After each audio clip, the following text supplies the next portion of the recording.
Olá, está começando neste momento o seu programa Fé para Hoje e hoje nós vamos aprender da história que está contida no livro de Josué. Embora a história tenha o nome desse grande líder do povo de Deus, ela traz outros personagens e esses movimentos entre os personagens destaca quem é Deus atuando na vida humana. Você não pode perder porque tem tudo a ver com você, então não sai daí que está só começando o Fé para Hoje.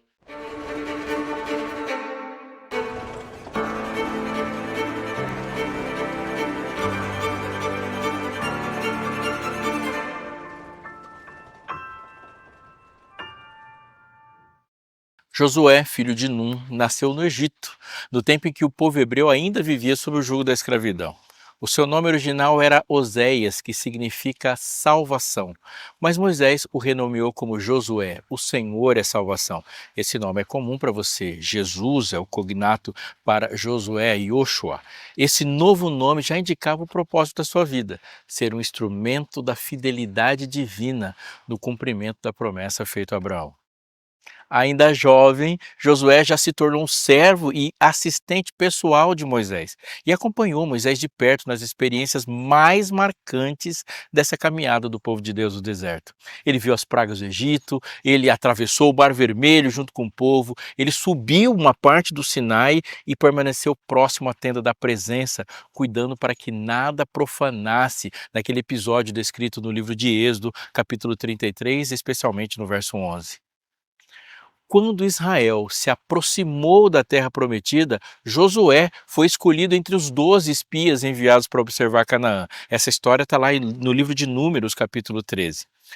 A maioria voltou tomada por medo. Você lembra disso? Dizendo que os inimigos eram invencíveis, mas Josué e o seu companheiro Caleb mantiveram o olhar de fé.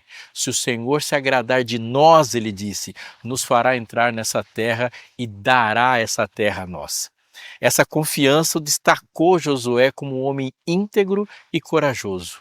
E é por isso, quando Moisés morreu, Deus disse: Meu servo Moisés é morto. Levanta-te, pois, agora e passa esse Jordão, tu e todo esse povo.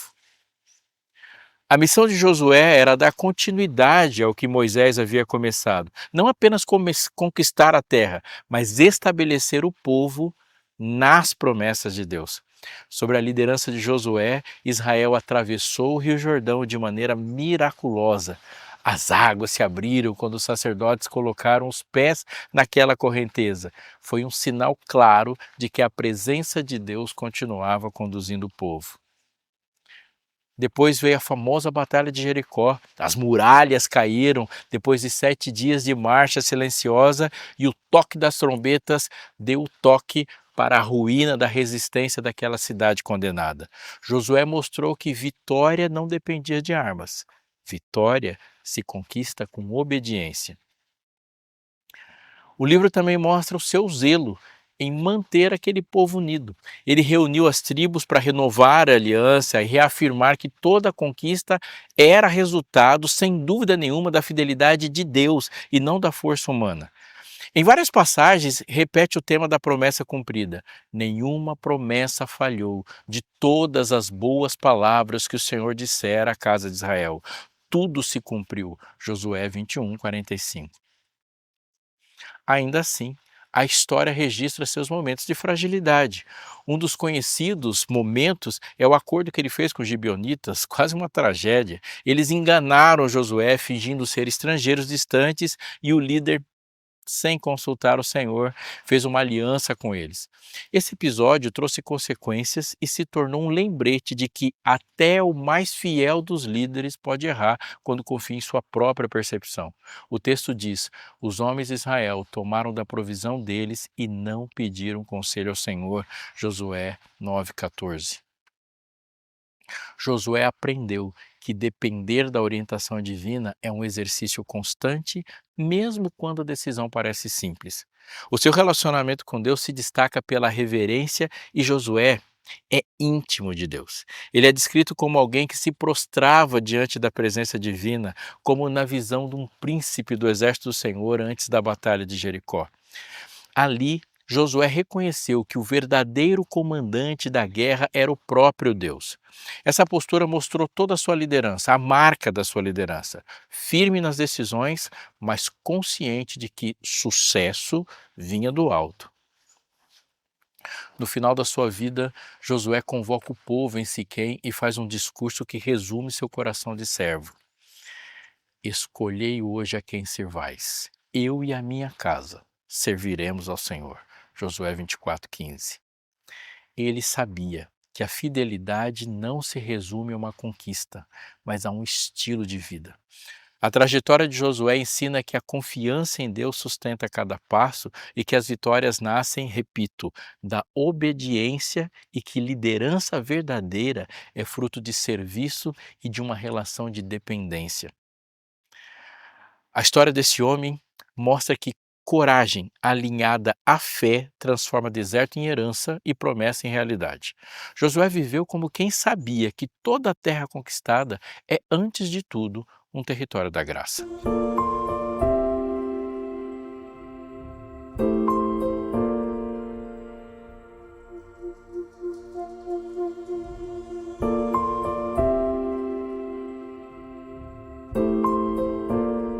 Raabe é uma das figuras mais surpreendentes do livro de Josué. A sua história aparece de forma breve, mas ela é de uma profundidade interessante que Raabe aparece e atravessa toda a Bíblia. Raabe é citado no Novo Testamento mais que o próprio Josué. Ela vivia em Jericó, cidade fortificada, uma cidade rica, mas marcada pela idolatria e uma violência que era a cara de quem morava em Jericó. Raabe era conhecida como uma prostituta e a sua casa ficava junto à muralha, e talvez o símbolo mais visível da segurança humana que logo seria derrubada pela presença do Deus de Israel. Quando Josué enviou 2 espias para observar a cidade, Raabe os acolheu e os escondeu lá na sua casa. E esse gesto, simples à primeira vista, mudou todo o rumo da sua vida. Ela não tinha visto os milagres do Êxodo, ela não havia atravessado o Mar Vermelho, ela não tinha comido o maná do deserto, mas ela tinha ouvido falar do Deus de Israel. A sua frase é: bem sei que o Senhor vos deu essa terra, porque o Senhor vosso Deus é Deus em cima nos céus e embaixo da terra. Josué 2, 9-11. Foi essa fé, nascida da escuta, que levou Raabe a ter uma atitude diferente. A coragem de Raabe não foi um impulso cego, foi uma resposta a uma convicção anterior, uma revelação de Deus na história. Enquanto toda Jericó tremia de medo, ela decidiu confiar no Deus dos seus inimigos. E ao esconder os espias, ela arriscou, obviamente, a sua própria vida. John MacArthur observa que Raabe foi capaz de enxergar o invisível, um novo futuro, moldado não por uma história passada, mas pela confiança no Deus que transforma destinos. Ela acreditou, e Raabe acreditou antes de ver. E é por isso que a sua fé é citada em Hebreus capítulo 11, verso 31. O texto diz: pela fé Raabe, a meretriz, não pereceu com os desobedientes. Tim Keller destaca que a história de Raabe mostra como a graça de Deus alcança os improváveis. Em Jericó, ninguém seria menos qualificada para representar o povo de Deus. Mulher, estrangeira, marcada por uma profissão desprezada e aquela que foi dito que contaminava a terra. E ainda assim, é justamente ela quem se torna um instrumento de salvação. O seu fio vermelho amarrado à janela é mais do que um sinal para os espias. É um símbolo do resgate que atravessa toda a história da Bíblia. Lembra da marca vermelha na porta? Um lembrete de que a misericórdia de Deus tem cor, tem forma, tem promessa e alcança as pessoas. Ellen White descreve Raabe como uma mulher cujo coração estava preparado por Deus antes mesmo da chegada dos espias. Ela havia se cansado dos deuses de pedra e buscava algo verdadeiro. Quando teve a chance, agarrou-se à fé como quem segura uma corda no meio de uma tempestade. E Deus respondeu a essa busca silenciosa com aceitação e propósito. Após a queda de Jericó, Raabe e sua família foram poupadas, exatamente como prometido. Lá em Josué 6:25 está a promessa que Raabe agarra. E num desfecho surpreendente, ela passou a viver entre o povo de Israel, casou-se com Salmão, tornou-se ancestral do rei Davi e séculos depois, de Jesus, conforme confirmado em Mateus capítulo 1, verso 5. Há uma observação muito interessante que, nesses termos narrativos, ela representa a inclusão dos gentios no plano de Deus, antecipando que mais tarde seria a missão de todo a propósito do Evangelho, abrir a porta de salvação para todos os povos. A vida de Raabe ensina que fé não depende de passado limpo, mas de um coração disposto. Ela mostra que Deus não apenas perdoa, Deus refaz, Deus recria.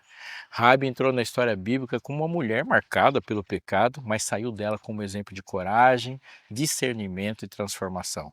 A mesma mulher que um dia vivia nas muralhas de Jericó, agora faz parte do alicerce da linhagem do Messias.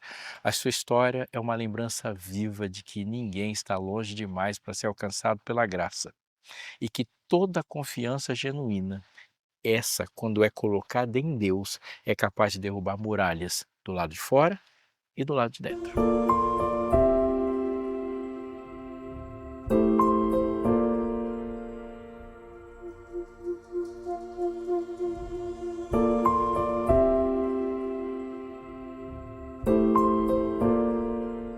Depois da queda de Jericó e da purificação do acampamento após o pecado de Acã, o livro de Josué apresenta outro episódio bem marcante: a aliança com os gibeonitas e as guerras contra aqueles reis de Canaã, os reis cananeus. Esses relatos mostram que, mesmo em tempos de vitória, Israel ainda precisava aprender discernimento e precisava aprender o que é confiança na prática. Ellen White comenta que, embora Josué fosse um líder prudente e fiel, Deus permitiu que esse episódio servisse como lição duradoura sobre a importância de buscar a orientação de Deus em todas as decisões. Os gibeonitas eram habitantes de uma das cidades poderosas de Canaã. Quando eles ouviram sobre a vitória de Israel, eles entenderam que resistir seria inútil. Então eles planejaram uma estratégia que foi de uma astúcia. Fingiram ser viajantes de uma terra distante, levaram umas roupas rasgadas, sandálias gastas, pão embolorado. Eles criaram uma cena. Apresentaram-se diante de Josué e um dos príncipes pedindo uma aliança de paz. O texto bíblico diz que os homens de Israel tomaram da provisão deles e não pediram conselho ao Senhor. Anota aí para você ler de novo. Está em Josué capítulo 9, verso 14. Essa é a chave do episódio. Josué, confiante em seu discernimento, julgou pela aparência e fez uma aliança com eles. 3 dias depois, o engano foi descoberto. Os gibeonitas não eram estrangeiros, eles eram vizinhos. No entanto, Josué manteve a palavra dada, reconhecendo a seriedade do juramento feito em nome do Senhor. Ellen White também observa que essa decisão, embora difícil, revelou a integridade de Josué. O que Josué fez? Ele preferiu enfrentar a insatisfação do povo a desonrar um compromisso assumido. Os gibeonitas foram poupados, mas se tornaram servos no santuário, cortando lenha e tirando água, um símbolo vivo das consequências do que é uma fraude, mas também da misericórdia divina que transforma até o erro em instrumentos de graça. Esse pacto teve desdobramentos, e não foram demorados não, os desdobramentos foram imediatos. Quando as cidades vizinhas souberam da aliança, 5 reis dos amorreus se uniram para atacar a cidade de Gibeon. Os gibeonitas, agora aliados de Israel, pediram socorro, tinham um pacto. Josué partiu imediatamente para defendê-los, e Deus confirmou seu apoio.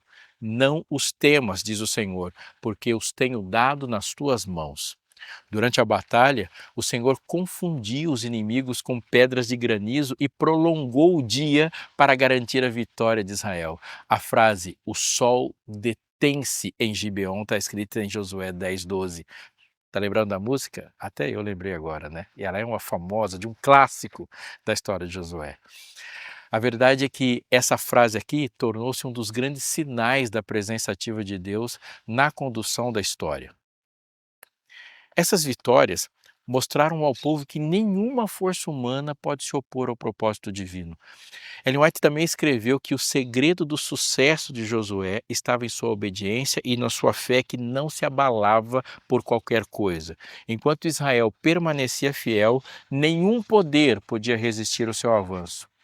O episódio dos gibeonitas, contudo, permaneceu como um alerta silencioso que atravessou o tempo e chega até nós. A confiança nas próprias impressões pode levar ao engano, mas a busca constante pela direção divina mantém o caminho seguro. No final das contas, o que parecia uma derrota estratégica se transformou em lição de sabedoria e oportunidade de testemunho.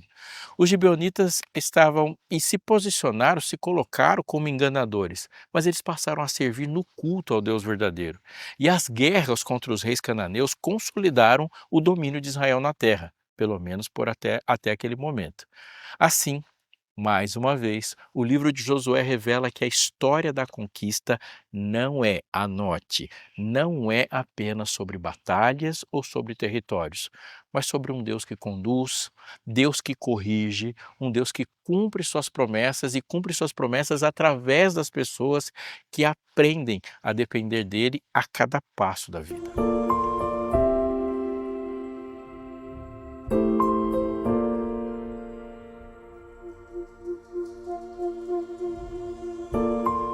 O povo de Israel, ao longo do livro de Josué, é retratado não apenas como um exército em marcha, mas como uma comunidade em formação. A travessia do Jordão, a conquista de Canaã e a distribuição da terra, eles marcam um tempo de transformação nacional e uma transformação no status do relacionamento que Israel tem com Deus.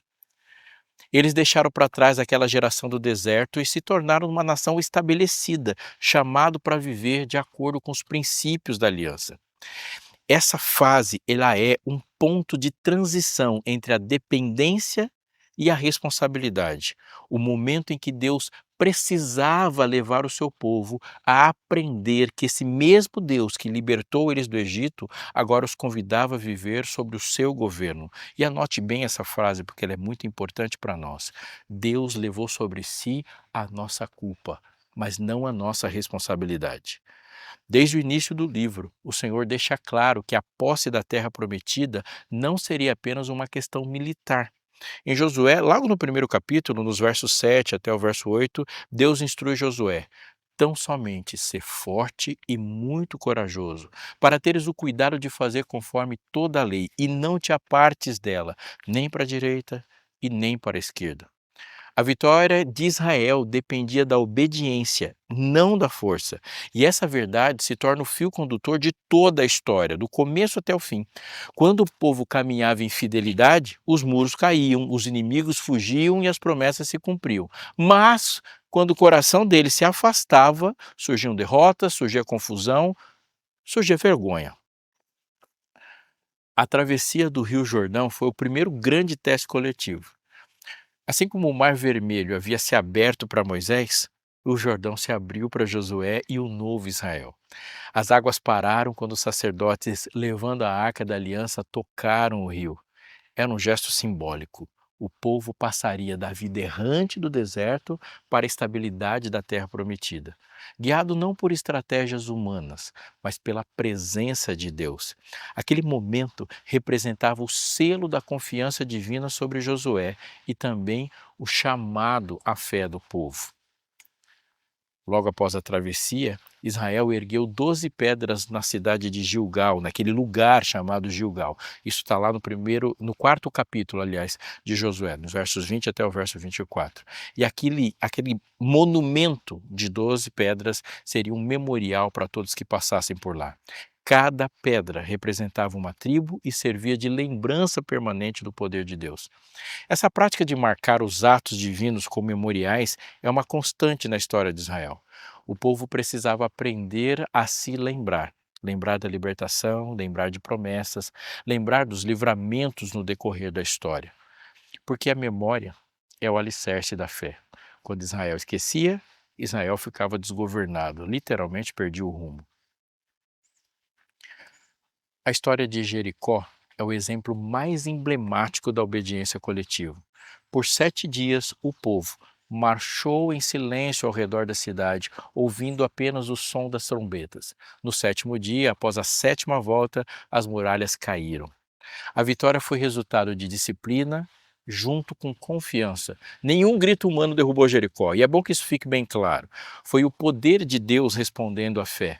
O silêncio do povo diante das muralhas deixava assim uma marca, um símbolo do reconhecimento de que o verdadeiro general era o Senhor.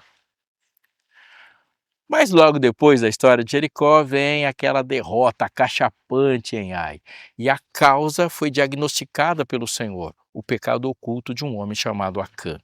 Essa história está lá em Josué 7 e é bom você ir lá e dar uma lida. Essa oscilação entre vitória e fracasso é um retrato realista meu, seu, é a natureza humana que está lá. O povo de Israel, mesmo que testemunhasse milagres, ainda carregava em si essa tendência de confiar em si mesmo. Nós temos outros nomes para isso, a gente pode chamar também de natureza caída, natureza pecaminosa. Deus permitia essas pausas dolorosas para ensinar a nação a depender continuamente dele. Veja, a relação é entre Deus e os seres humanos, e Deus não faz a parte dos seres humanos, mas Deus age através de seres humanos. O erro de um homem mostrou o impacto coletivo do pecado. Israel aprendeu que santidade da comunidade era essencial para a presença divina e para que a presença divina permanecesse neles. Anote que eu vou te dizer um recado para o seu coração. Nenhum de nós pode confiar na vitória a partir da própria percepção. Mas mesmo assim, nenhum de nós, enquanto povo caminhando para a redenção total do Senhor e no Senhor, podemos imaginar que podemos caminhar fortemente, deixando os outros para trás e sem se importar com uma santidade que é comunitária. Pai nosso, pão nosso, nossas dívidas. É uma igreja que caminha para encontrar com o noivo e não pessoas esparsas. Após a purificação do acampamento, veio a vitória sobre Ai e a renovação da aliança lá no Monte Ebal. Josué leu a lei de Moisés diante de todo o povo, homens, mulheres, crianças, todo mundo, estrangeiros, e este momento é profundamente simbólico. Antes de se consolidar como nação militar, Israel se afirma como povo da palavra. A leitura pública da lei lembrava que a verdadeira identidade do povo não estava nas suas armas. Aquele povo era marcado e identificado pela obediência de um Deus que os escolheu. A história dos Gibeonitas, aquela de Josué 9, reforça uma outra dimensão do que é a vida coletiva, a caminhada enquanto povo demonstrada no povo de Israel, que é o perigo de agir sem consultar a Deus. Josué e os líderes confiaram na aparência, fizeram aliança sem buscar a direção divina, mas, mesmo assim, Deus transformou o erro em bênção. Os gibeonitas se tornaram servos no templo e, com o tempo, foram assimilados à comunidade da fé, conforme a gente já viu. Mas esse episódio revelou o equilíbrio que existe entre justiça e misericórdia, e mesmo Deus agindo, isso não deixou de ser um erro. Josué manteve o juramento, conforme vimos, ainda que feito por engano, demonstrando que integridade é um princípio maior do que o orgulho. Continuando na trajetória das lições que aprendemos com Israel enquanto povo, o livro descreve as batalhas contra os reis cananeus. Este povo luta primeiro contra os 5 reis amorreus que atacaram Gibeon e depois contra o cerco de Azor e as guerras do norte. Cada vitória foi acompanhada por uma reafirmação da promessa feita a Abraão. O texto repete: o Senhor pelejava por Israel. A liderança de Josué e a coragem do povo se tornaram um instrumento do cumprimento do pacto divino. Ao longo dessas campanhas, Deus mostrou que o domínio de Canaã não era uma simples conquista territorial, mas era um ato de justiça contra os povos que haviam se corrompido profundamente. Com o fim das guerras, começa a distribuição da terra entre as tribos. Essa fase, muitas vezes ignorada nas leituras que a gente vai fazendo apressadamente, é cheia de significado. O mapa da herança não era resultado de sorte ou de política, mas o cumprimento de uma promessa. Cada tribo recebeu seu território e as cidades de refúgio foram estabelecidas para proteger gente inocente. O sacerdócio dos levitas foi sustentado e o sistema de adoração agora está todo organizado. Este momento marcou o início de uma nova etapa. Israel passava da conquista para a gestão, a administração. É o momento que a lei será aplicada e sai da guerra e vai para o momento da responsabilidade. O povo agora precisava aprender a viver a bênção. O maior desafio já não é vencer inimigo, mas permanecer fiel. E aí se luta contra o pior de todos os inimigos, o impulso humano de viver autonomamente.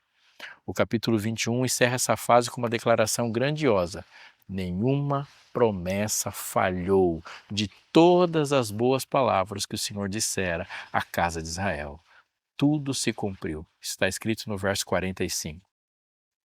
Essa frase, e eu digo aqui minha opinião, é o coração do livro. É o testemunho de que Deus cumpre o que promete, mesmo quando o processo é longo e mesmo quando o processo é difícil. Josué, já idoso, reúne o povo e faz seu discurso de despedida. Relembra as vitórias, as alianças, as advertências no meio do caminho, convoca o povo a renovar o compromisso com Deus. Temei ao Senhor, serviu com integridade, escolha o Senhor, sirva ao Senhor, e ele se coloca como exemplo daquele que vai servir o Senhor. Essa declaração é o clímax da jornada. Josué não fala como um general, Josué fala como um pai, como um servo consciente de que o verdadeiro inimigo agora é a indiferença. Ao final da vida de Josué, Israel desfrutava de um tempo de paz e um tempo de prosperidade. Mas o líder sabia que a fé não se sustenta apenas na memória das vitórias passadas. Era preciso cultivar a obediência diária. E o livro termina com o sepultamento de Josué e de José, simbolizando o fechamento de um ciclo, o cumprimento da promessa feita aos patriarcas séculos antes. A trajetória do povo de Israel em Josué é, portanto, uma história cujo aprendizado está em cada passo, cada momento. Eles descobriram que a presença de Deus não se manifesta apenas em milagres, ela se manifesta no todo da vida, na disciplina, na obediência, na justiça, na perseverança. Ali a gente vê que fé não é um impulso emocional, mas era uma prática constante e que as muralhas externas a gente já pode até derrubar e parecem até ser mais fáceis que derrubar, mas Deus tem que derrubar as muralhas internas também. E cada conquista traz novas responsabilidades. O legado do povo de Israel é um testemunho de que Deus guia, Deus corrige, Deus restaura. E quando o povo confia, o rio abria. Quando esquecia, derrota vinha. Mas em todas as fases, Deus permanece o mesmo, fiel, paciente, presente. O livro de Josué termina com um tom de declaração e de alerta: celebrar as promessas cumpridas e permanecer vigilante para não perdê-las. Assim, o povo de Israel se estabelece como um herdeiro da promessa, portador de uma história escrita pela fidelidade de Deus. A conquista de Canaã não é apenas um marco na história, é um retrato da caminhada humana com Deus, cheia de desafios, mas sustentada pela certeza de que aquele que começou a boa obra sempre vai completar. Eu também te desafio assim, a viver isso. Talvez você esteja hoje confiando em alguma coisa, talvez você esteja confiando na sua memória, mas tal como a história de Josué, eu te chamo a confiar no Senhor e apenas no Senhor. Não se estribes no seu próprio entendimento, mas você não vai confiar no Senhor sem se familiarizar com a palavra dele. Para crer, tem que ter alguma coisa para crer. Há uma revista que me veio à mente e essa revista eu quero de coração chamar você para ter, se você não tem ainda. Revista Esperança Novo Tempo, Eu Creio. Peça ela gratuitamente, faça dela um guia de estudos de verdade, aprenda do Senhor para agir no dia a dia, ser forte, ser corajoso e seja corajoso para obedecer aquilo que você aprendeu e permanecer no que você aprendeu. Me despeço te chamando a me acompanhar nessa jornada, mas não só aqui, aí na sala da sua casa, orando e estudando comigo, para esse mesmo Deus fazer parte da vitória da nossa vida. Me despeço, já marcando encontro com você para o próximo Fé para Hoje.